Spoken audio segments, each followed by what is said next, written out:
Emashchizin es asakim b'Yom Tif. You're not permitted to sharpen a knife on Yom Tif. Al masi al gabe chaverta, but to run one blade over another, two knives, to sharpen one on top of the other. You could mean to put it on a grinding stone or a whetstone. That you're not permitted. Why? So Rashi says because that's over the hole. That's the way you sharpen a knife during the weekday. But what's considered not the usual way, running one blade over the other. Rashi, he's doing it differently than he would do it during the weekday. That the Mishnah says you're not permitted to sharpen the knife on a grindstone, that's only if it's made of stone. But to run it over wood, mutter, it's permitted. Because you're also able to sharpen even on wood from the friction. It sharpens the knife. That we say that you're not permitted to use a stone grindstone. That's if you're doing it specifically with a mind to sharpen. Mutter. But if you're doing it just to run it over the stone, the edge of the stone, to remove the fat from it, you just want to remove the surface fat, then it's permitted. It's mutter. Evidently, because the action you're doing is not with the same degree of force as you would do when you would sharpen it. So evidently, you're running it differently over the stone than you do if it has fat on it. How do you see force? Is it a stone? 1 second. Mechlal the shalates afil chadunami mutter. So evidently, that there would say you could use the mashchez shalates. You could use the stone, the sharpening location. Right. If it's made of wood, you can even l'chadunami mutter. Let's stop for a moment. No, the Gemara says in Chulin that if you have, let's say, a blade that's not kosher, it was used to cut meat, not kosher meat, and you want to use it to cut something dry or wet but cold. Because it says that if you take it and you put it in the ground 10 times, right? You're permitted. Why? We're talking putting it to hard ground. Because when you insert it 10 times in hard ground, it's going to take a file and filing off whatever's on the surface. If there's any residue of non-kosher material, substance from what it was used for, right, by inserting it 10 times in the ground, that's the equivalent of running it over a stone. It's not sharpening it. That's what what the moral is told. You're only doing it to remove the fat on the surface, right? Okay. So that's what he says. Review Amr says that it says you're not permitted to use a stone, a grindstone. That's only if you're using it to sharpen it. But if it's only to remove the fat, because sometimes washing it's not enough because there's that residue. So you have to actually, it's like almost like filing it off. That's right. So the Gemara deduces from that seems to be, but if it would be a wood, you could even use it. Why? So what's the reason? Because it's not uvd l'chol. The reason, because that's the way you normally do it during the weekday. Since a person during the week, if he has a choice, a wooden sharpening location, he uses the stone.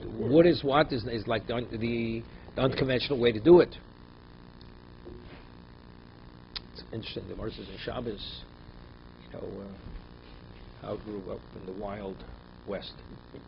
So, and beside halacha, when the streets weren't paved, people had mud on their boots. So before you go into a house, you had like a blade. People would run the bottom of their shoe over the blade. That's how they remove the mud off the shoe. So Gemara says in Shabbos, you're not permitted to use it on Shabbos. Why? Because by doing that, it may be a question of makah b'patish, or maybe b'machik. If you're smoothing out a hide, you're a violation of machik. So the blade, because it's so sharp, when you run the sole over that, while you're removing the dirt, the mud, you're also smoothing out the sole of the boot. Therefore, you shouldn't do it. But what about if it's wood? Because sometimes they were made of wood. That's permitted. That you permitted, because there it doesn't have the same effect. See, there it doesn't have the same effect. Others learn it's going on the sefer. Mishaletz muter. It says in the sefer that's next Mishnah, if it's made of wood, you're permitted to run the knife over the stone. Rav Yehuda Shmuel. So this is the version. Rav Yehuda said in Shmuel, Mishaletz muter, that we allow you to use the wooden equivalent of the grindstone that's only to remove the fat off the knife. It's like filing off the fat. Aval l'chado, but if you use it to what, to sharpen it, also, you're not permitted. So from that, what do we infer from that? So when it says shel even is also, so if eitz mutter means removing the fat, right? So when it says even, you're not permitted. Evidently, it's not to sharpen; it's to use to remove the fat. Mechal de shel even afilu havisham nusa also, that you're not even permitted to use it to remove the fat, meaning to file off the fat off the knife, to clean the knife. So we have two versions. If it's going on the set ratio, right, which means he said that what lechado is going on even. Right. So wood we said even to sharpen, but if he said it on, he made a statement on the sefer which says you're permitted to run it over wood that's to remove the fat. That means on a stone, if the grindstone is made of stone, you can't even use it to remove the fat. Okay? See in a moment.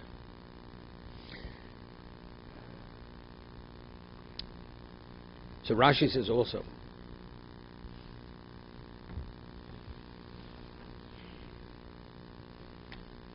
Rashi says again, I mean, it's part the Misakenis law Shapir, because factually you're perfecting it. The Merzik Misakin Bechol. I mean, clearly over here we have to say there's no Isser in Tikkun. Rashi says, because since it perfects it when you run it over a stone, a grindstone, it's truly you're sharpening the knife. It's Merzik Misakin Bechol. It appears as if you're perfecting it as you would do during the weekday. What do you have to talk about the weekday? If you're not permitted to sharpen the knife because it's a malacha, because it's makom b'patish, it has nothing to do with the weekday. Right. It's evidently, because we're going to see, it's a machlokas, where the machshir ochel nefesh are permitted to do something, to facilitate something, to be able to do ochel nefesh, like sharpening a knife. Okay. It's permitted. Torah permits, like Torah permits ochel nefesh, Torah permits this. Right. But what about if you do in a way which looks like you do it during the weekday? That's what we're talking about over here. There's the uvda d'chol. Okay? Say, Iga de masla masnisin. Others learn it's going on in the Mishnah, not on the Braita. Ema shchidnas hasakim b'yom tiv. Our Mishnah says you're not permitted to sharpen the knife on Yom Tiv. When the Mishnah says you're not permitted to sharpen, that means where the intent is to sharpen the knife. Avol lahavi shamninusa muter. But it says in the Mishnah, but to sharpen, to run one knife over the other. You can. That you can. To run one over, even if you're sharpening, it's okay, right? Because that's not the normal way that you normally sharpen a knife, by running one knife blade over the other blade. Others learn that Rabbi Yehuda Mishmul's statement was said on the conclusion of the Mishnah. It says, you're permitted to run one blade over the other. That's only to remove the fat. But to sharpen the knife by running one over the other, that's not. But evidently from that it's inferred, but if it would be a grindstone, okay, stop. Now we're going to get involved over here. So if you do it where it's not the conventional way of doing it, according to one version, it's permitted even to sharpen it. The other says no, that no stone could you use for sharpening. You can only use the wooden one for removing the fat. So from that it was inferred that even the grindstone, even fat, you're not permitted, or the knives. Man Tana, the Mashchez also.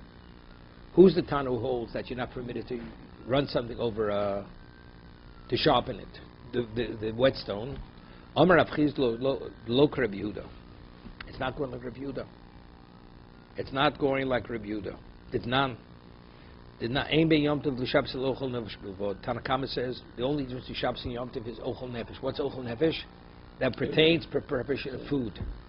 But to perfect something to facilitate the food, that's not. Rabbi Yehuda omer mat af machshiri ochel nefesh.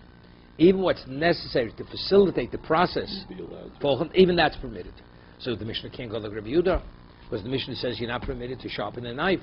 According to Rabbi Yehuda, that's why that's called machshir ochel nefesh. You sharpen the knife, so you should be able to cut the food. Okay? Rabbi Yehuda matef af machshir ochel nefesh. Yeah. Omer Rav Nechemi Breder of Yosef. I'm sorry. Amalei Rav Rav Chizda. So Rav says, Rav Chizda, Darshina Mishmech, they say over in your name, they lecture in your name, Halach Rabbi Yehuda. That we rule like Rabbi Yehuda, that what the Machshir Ochel Nefesh is permitted. So according to the statement we just had, if Machshir Ochel Nefesh is permitted, then you should be able to sharpen the knife on the stone, right? He says, Darshina Mishmech, Halach Rabbi Yehuda, Omalei, Yeiravo, the whole Kiani Mili Malisha Tijshim Mishmoi. He says, I wish that every good word should be said in my name. He says, it's like, like he's accusing him. He says, such words should always be said in my name. That was Rav Chizda's response to Rava. Omer Rav Nechemia Bereder of Yosef. Nechemia, the son of Yosef, said, Halekeim no kami de Rava. He was before Rava. Vavi kom mavir. Sakina apum de diklo. He was running a knife over the edge of a basket. Basket's made of wicker wood, right? Mavir le sakina apum de dikulo. Rashi says, B'shav shape sakar agabes. He was rubbing the blade on the side, on the edge of a basket. V'amri lo, v'amri le. So this is what the Chember of Yosef saw Rava doing. So he said to Rava, L'chado kamar ovid mar. Why are you doing it? Are you doing it to sharpen the knife? This is what he asked him. L'chado kovid mar or lavisham nusei. He says, or are you doing to remove the fat? Because that we had just a discussion now. V'omali, and he said to me, Rav, l'havisham nusei.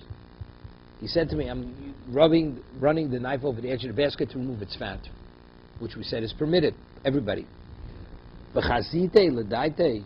But he says, I saw his true intention. L'chadokov, he was doing it really to sharpen the knife. That was Rav's true intention. Uksovar ein halocha. Uksovar halochi. He holds halachas we rule like Rav Yehuda. That machshir ochel nefesh is permitted. However, a morin came. But if somebody asks the question in public, you tell them we don't rule this way, because they're concerned it may get out of hand, right? So Rava understood what was. He said, in actuality, we rule like Rabbi Yehuda, even though he's a minority opinion, because the Chacham argue Rabbi Yehuda, right? However, he didn't want to make it public that that's the halacha. Therefore, he did it in this inconspicuous way. He made it appear as if he's running the knife over the edge of the basket to remove the fat, but in actuality, he was doing it to sharpen the knife. Let's take a look at Rashi. Halacha Rabbi Yehuda umuta kolish lasos aval imorin l'rabin came. Why? Listen. Shlo yizauz la f'shev shelasosim dojom. The holahandi d'sharin goshiskal k'biyotov she hoy mesel torah k'damid l'kamon lohir Rabbi Yehuda el b'chshir shev shelasim area. It's very interesting. There's a halacha that the only type of activity he allows, that's only if something couldn't have been done before Yom Tov. Machshir ochel nefesh means what facilitates couldn't have been done from before. For instance, he sharpened the knife before Yom Tov, and the knife became blunt on Yom Tov. That's right. So it was impossible. It was as a result of the usage on Yom Tov. It dulled. That's the case. Rabbi Yehuda permits to sharpen the knife. But let's say he could have sharpened before, and he was distracted. He forgot. Torah violation. It's only if it interferes because you had no choice. So if you used it, it dulled as a result of usage. You had no choice. Well, let's say before Yom Tov he was preoccupied with something that was impossible for him to take the knife to sharpen.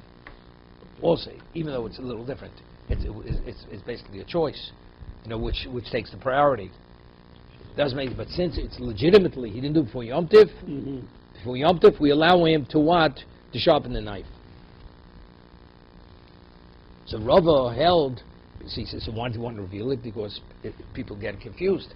Because they'll rely on this leniency of Rav Yehuda, even where it could have been done from before Yom Tov. So therefore he says, I'm only running the knife over the edge of the basket only to remove the fat. That's the reason.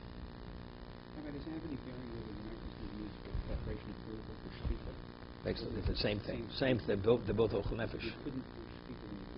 Both ochel nefesh. Simple things, chopping vegetables. The Gemara will say later there was a spit that got bent on Yom Tov. Spit that you broiled the meat. Do we allow him to straighten out? And it happened on Yom Tov. We'll see. If you hold the review, you could fix it. According to the Chacham, you're not permitted. It's a Torah violation. Oh, yeah.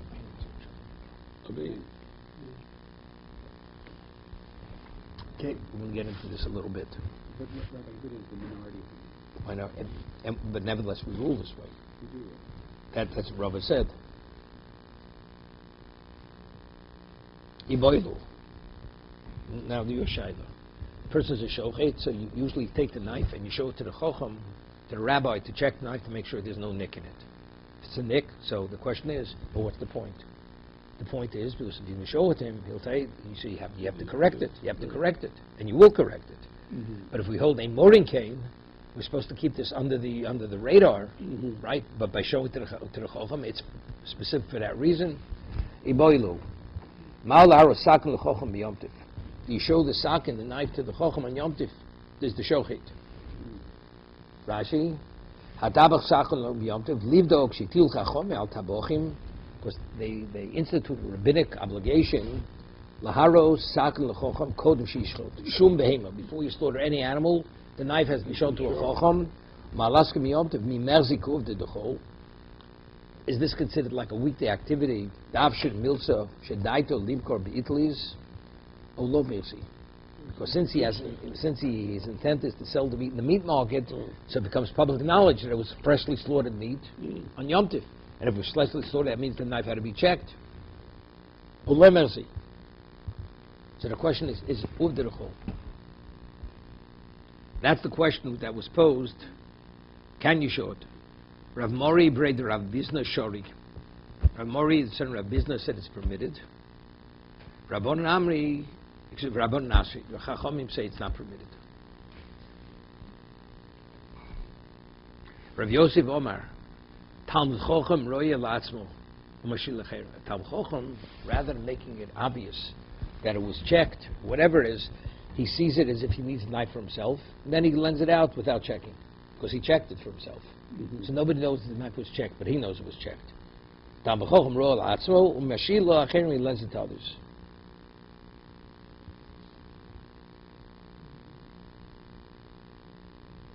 Okay, let's see, Rashi here. Rolas Beso Sakin Shol, Lapshin Milso. Okay.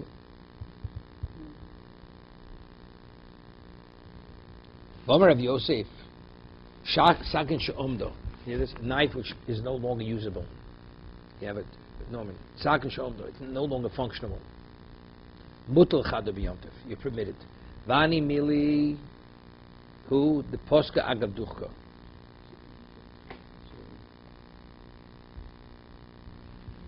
With Bach.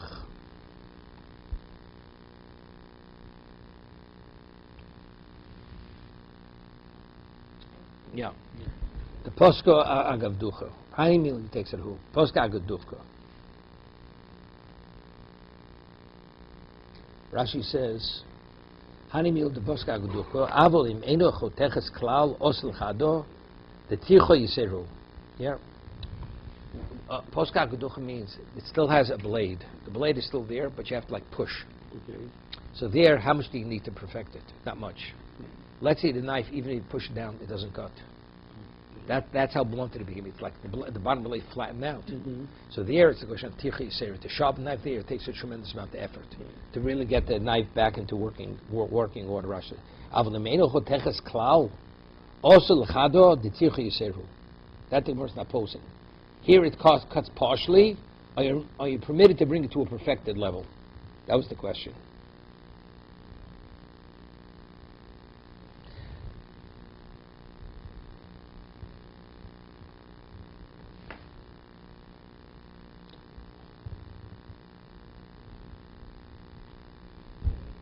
Pani mili the Posca Agavducha. Doresh Rav Chizri Tem Rav Yosef Echot Sak Shenivkemo, where the knife became nicked. V'echot Shput Shenirtzam, where the spit became bent. V'echot Greifas Tano V'Kirayim B'Yomtiv. You want to sweep out, the oven is lined with plaster. After the time the wall falls in, and you can't use the oven. So you have to go in, you have to sweep it out, you have to clean it out. Do we allow the cleaning of the oven, because the oven has become non-functional by having this debris in the oven, right? So it's like taking the knife, the spit that was bent, and fixing it. By removing everything from inside, you're actually making the oven functional. That's the Shiloh. It's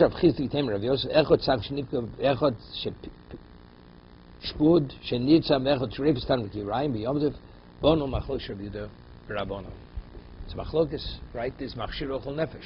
It's not the ochel nefesh. It's preparing the oven. You should be able to cook and bake in the oven, right? The Tanya ein ben Yom Tov Shabbos el ochel nefesh b'lvod. The Chacham say the only difference in Shabbos and Yom Tov is whether the creative activity of Melach is permitted or not. Review the Mati or machshir ochel nefesh. Review the permits not only ochel nefesh but even machshir ochel nefesh. What facilitates it, like sharpening a knife, that kind of thing. Would it also apply when you couldn't have done it before Yom Tov? Yeah, or is that not allowed? Again? In other words, he permitted if it couldn't be done before Yom Tov, but if it could have been, if he could have cleaned out the oven before Yom Tov, then he wouldn't permit it. So that's not. That's not the discussion right now. What we're discussing now is, does the Torah only permit ochel nefesh, the actual prohibition of food, or what prepare the utensil that's needed to prepare the food? This is like making the pot. You want to fashion a pot to have what to cook in. This to have the knife in perfect working order, so you'll be able to cut and slaughter with it. That's the discussion. So it's Tanav Karaim B'Yom Tiv. All these cases, Bon Machlosh Rabbi Yehuda Rabbanan. The Tanya, Ein Ben Yom Tov the Shabbos Ochel Nefesh. The difference in Shabbos and Yom Tov is Ochel Nefesh. Rabbi Yehuda Mati Af Machshirei Ochel Nefesh. Review permits even what facilitates the ochel nefesh. What's the machlokes? My time to Tanakh. Makro v'hu levado yeos elochem. Only that's permitted. What's the inference of that and not something else? Hu v'lo machshirei.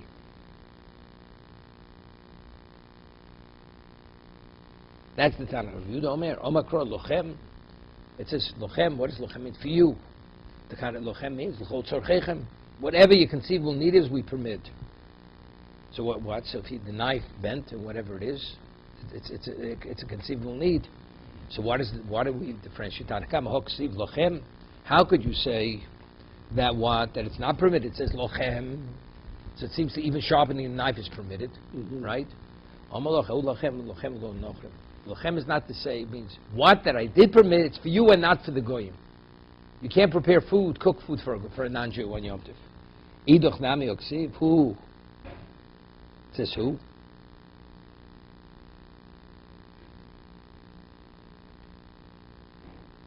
Amaloch, ksiv hu, ksiv lochem, says both. Lochem, according to Rabbi Yehuda, means l'chot tzarchechem, even machshir ochel nefesh. So what's the miut? What's the exclusion?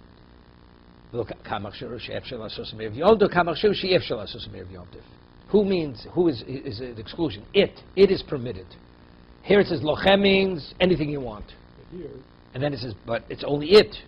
It means it's only anything you want, that's only what you want to bring about now couldn't have been done from before. But if it could have been done before, like the knife was there, you could have sharpened before Yom Tov. All of a sudden now you realize you didn't sharpen, we don't allow you to sharpen it. It's only the knife that was used and became dulled as a result of the usage. Since that couldn't have been done before Yom Tov, that's the reason why, that's what we permitted. Okay?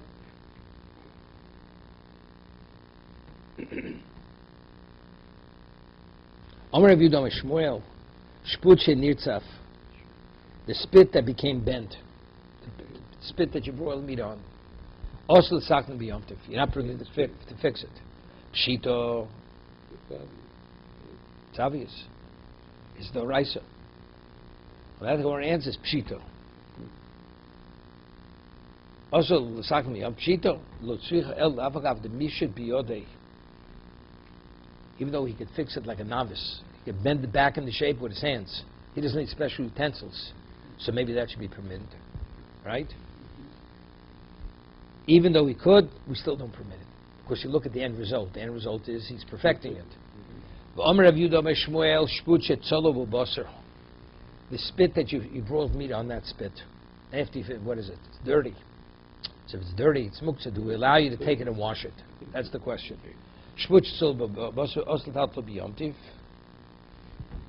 Right? You're not permitted to transport on Yom Tiv.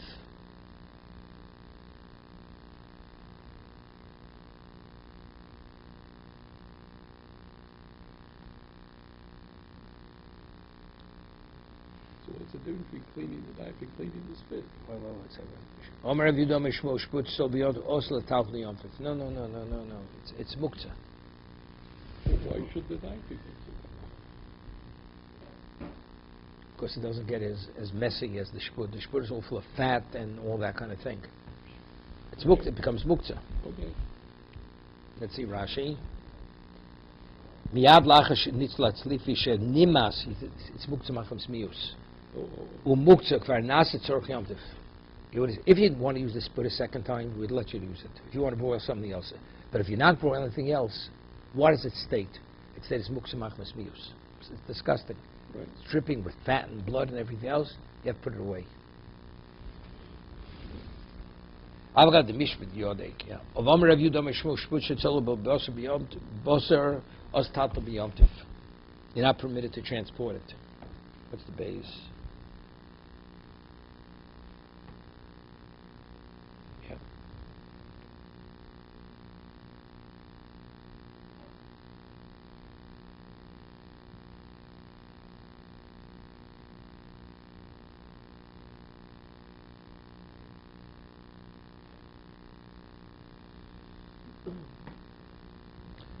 Okay. Omar Rav Yudom Shmo Shput Sol Bebosos Tal B'Yom Tov. Ravado Bar Avo Omar Rav Malchi. Now it's interesting. The two Amoroim. There's Rav Malchio and Malchio in Hebrew. How do you differentiate between masculine and feminine? If it ends with a hey, it's feminine. Ends with an o, it's masculine. Okay. So you could be confused. Rav Ada Bar Avo said name of Rav Malchio. Shom Tov Nichol B'Keren Zovis. That after it's used, we allow you to put it in a corner. Shom Tov means you drag it and put it in the corner, even though it's muktzah machmas mius. When do we allow you? That's only if there's a gzais basar on the spit. Because this is like we had earlier. Remember, we had a case in the first parak where you had a hide. Right. So hide after you slaughter is muktzah. But what about has a gzais basar attached to it? We say the hide is considered secondary to the meat. Same thing here. The spit itself, if it would just be the spit without meat on it, it's muktzah. But if it has gzais basar, then we allow you to put it in the corner. See, so Ravad Barabba said in the name of Rav Malchio, Shomtum Nich Chovis, and Rav Barash says, when do we allow you to transport the spit? Sheisho lo gzais basar, Ravino ma'afi sheimos lo gzais basar muter, talflo. Even not, why? What happens if you have a menace in public? You have broken glass, and you're concerned people may step on the glass. You could gather the glass. If you have thorns, people may walk. They're going to get lacerated from it. Even though it's muktzah, you're permitted to pick it up. It's not. This is the rest of muktzah. So the shpud, leaving this spit, which is sharp, and just because it's dirty and it's muktzah, the muktzah doesn't interfere. You have to remove it because it's a menace to the public. That's what he says. Api she'eno l'fsais boser. Ravina says, if it does not exist, mutal tatlo, midav ekotz b'shus harabim. It's no different than thorn. This thorn in b'shus harabim, somebody can be hurt by it. Omer Rav Chino breider Raviko. Rav Chino says the name of Raviko. Yeah. Omer Rav Chino breider Raviko shpud. That's the spit. The case was shvochois, the gumos, and gumos. No, gumos are holes. Holes? Gumos, yeah. Holes, hole. Guma is a hole. Meaning, let's say there's a question of somebody reaches puberty. A girl by 12 usually reaches puberty. What happens if you check the girl and you don't find anything? Do you assume she didn't reach puberty? What about if you find 2 indentations in her skin with pubic hairs could have been? So even though the hair is not there, it fell out, we say the hole is a representation of puberty. Okay? That's gumos. Shvud, shvoch, gumos. Those are the 3 laws he had said. Rashi, this is Rashi before. What's the halacha difference? The halacha is like this. What happens if a man marries a woman who's a minor and she had no father? So only a father can marry a minor on a Torah level. That is a Torah marriage. So the Chazal Misakin legislated that the mother and the brothers can marry her off. Because the husband will take responsibility for her. What happens? That husband dies, and now she falls to Yibum. Right. So rabbinically, she was married to the living brother. Right. Okay? So now what happens? It's a transfer. So now, before the husband dies, let's say he's still alive, she wants to walk out on him. It's called miyun. She says, I've had enough, I'm out. She can. Okay, but when can she? That's only if she's a katana. Once she becomes an adult, she needs a get. No, she needs a get. Right. Forget, he didn't die yet, the husband. Okay. She needs a get. So that's what we're talking about. You find, now the girl, she says, I want out of the marriage, and you find 2 holes in her skin. Do we say there were pubic hairs there, and therefore she can no longer have miyun, right? She can't walk out? Or do we say no? That unless you have the hair, only then. And therefore she still could walk out on him. That's the discussion. So we say gumos, the holes in the skin, that's representation of the hair. A pubic there, let's see Rashi inside.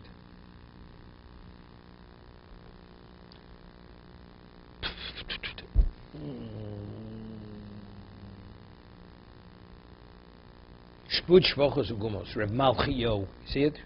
Before the lines get wider. Elu shalosh halachos, Reb Malchi Amaron. These 3 halachos, Reb Malchio, in the masculine said, "V'lo Reb Malchio." We have to make this point because the names are very similar. Who said what? Reb Malchio, Reb Malchio. Yesh machlif and shmur. People, they confuse things. Shel zebos, shel zer. So therefore, nosem hen simon. The saler, the seder shmuz. Therefore, they give an indication who said what. We'll see. Shvud hadamoron that we had is a muktzah or not. Shvachos. What's shvachos? The case of maidservants. Mishni b'sus for Rebelezo ma'afil chislo meo. Shvachos kofo lasos. B'tzemer shabbato mevi l'dei. Yeah? It says that even if a woman brings in 100 servants, maidservants, to do all the chores, she has to be occupied. She still has certain chores she's responsible to, because we say idleness brings to promiscuity. It doesn't bring to good things. V'omer Rav Malchio, haloch Reb Lezer, we rule like Reb Lezer, that no matter how many shvachos she brings in, how many maidservants, nevertheless she has to work. Gumos, shmaitzei, this is a statement of the Amoraim. Lo nemro al Mishnah, wasn't said to reply to any Mishnah. Linyin shtei sairos, regarding the 2 pubic hairs, like the holes. V'im nimtzu lo gumos shel mokom sar, if you find the holes where the hair would normally be. Api shein shom sar gedolo, api shein shom sar, even though presently there's no hair there, gedoli, we consider a gedola an adult. V'choletzes, no, because king leads to a minor. Choletzes, then gume elam ken hoye basar, because that there's a hole there is an indication clearly there was a hair. Elishanashu, but it fell out. That's what Reb Malchio said. That's in the masculine. Okay? Shpud shvochas gumas Reb Malchio, beluris. Afil mak efer makle ugvina. In the case, what's beluris? You ever see a picture of a Chinese pigtail? Gemara says in Avodah Zorah that what people would do, they would shave their heads and they would leave a small crop of hair, and they would dedicate that hair for idolatry, for a deity. And they would let it grow, and every time they would cut the hair, they would shave the head up to that point till finally it was long enough they would cut it in honor of the deity, and they would burn it as a sacrifice to the deity. So therefore, when you see these people walking around with this braided hair, it's all Avodah Zarah. It's idolatry. Even though they mean to do it only purely for in jest and sport, it doesn't change the reality. It's an act of idolatry. Okay? So that's the case of bluris. Bluris efa makle. Now, what happens if you have a wound? You have a wound. A Jew's not permitted to put a tattoo on. What's a tattoo? First you perforate the skin, and then you inject it with the dye. If you have a wound and you put on, let's say, junction violet or something, as it's healing, it goes into the wound. Right. So if you look at the hand, it looks like a little bit of a tattoo. So a person, then they put ash, efa makle, ash that's made from something you burnt. You're not permitted on the wound, because people are going to say it's a tattoo. Do people look closely what it is? That's what people say. So therefore, bluris efa makle ugvina. cheese, hard cheese. That's Rav Malchio. Rav Malchio said the first three statements, right? Shvud, Shvochos, Gumos, that's Rav Malchio. Blue Ris, if Makvino, that's Rav Malchio now. Malchio is masculine, Malchio is feminine, right? It's the Yo. We say the first three halachas we attribute it to Rav Malchio, to the masculine. Last we attribute to Rav Malchio, we'll see in a moment. Rav Papa Omar, Mastisa, the Mishnah and the Brayser of Malchio. That's Rav Malchio. Shmaitzo, Rav Malchio. See Rashi. Simonoch, Masdisin Malkuso. My ben, you can be now Shvochos. Okay, well, let's see Rashi in a second.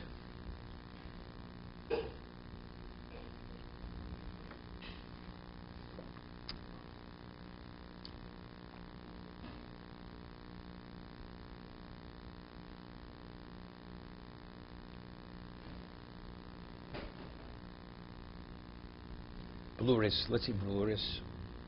It's about 8 lines up from the bottom. He's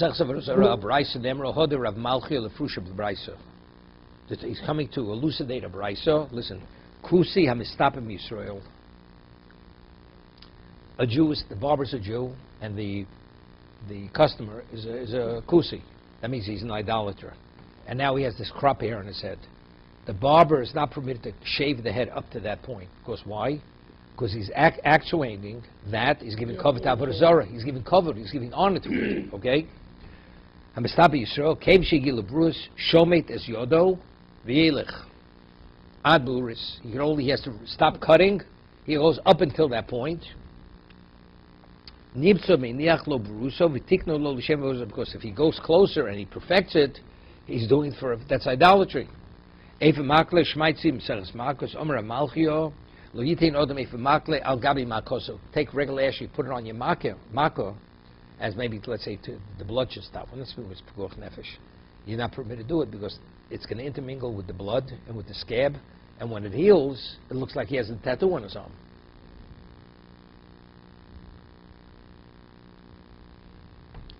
Okay? Ramalchiol, Frushel Braiso. The Tonrabonon. Kusi Mistapi Yisrael came Shigil Bruso Shomenis Yodo. Nesha Kusi, Kishu Mistaper, Minich L'Shem Urazoro. The Jew's giving hair to a goy. When he reaches the location of this pigtail, he has to stop right there, because the presumption is he's leaving it for the sake of idolatry. V'amar Alo Kamo, Omer Malchish Sholishit Bos. Okay, how much space do you leave? 3 inches. You can't go 3 inches near this crop of hair. Omer Lo, Kama Omer of Malchiyo, Sholish Etzbos, L'chol Ruach V'Ruach, Chosev V'Sov, Lo Yiga, Shem Yigaleach,